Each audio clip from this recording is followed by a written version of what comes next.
பண்ண போகிறோம்.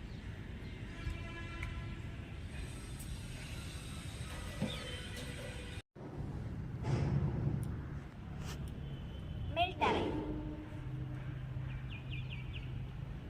இப்போ நம்ம கீழ்த்தரை மூமெண்ட்ல பண்ண போகிறோம். மேல்தரை மூமெண்ட்ல பண்ண போகிறோம். இப்போ நம்ம ஸ்டிக் இல்லாமல் 10 பாக்ஸஸ் பண்ண போகிறோம்.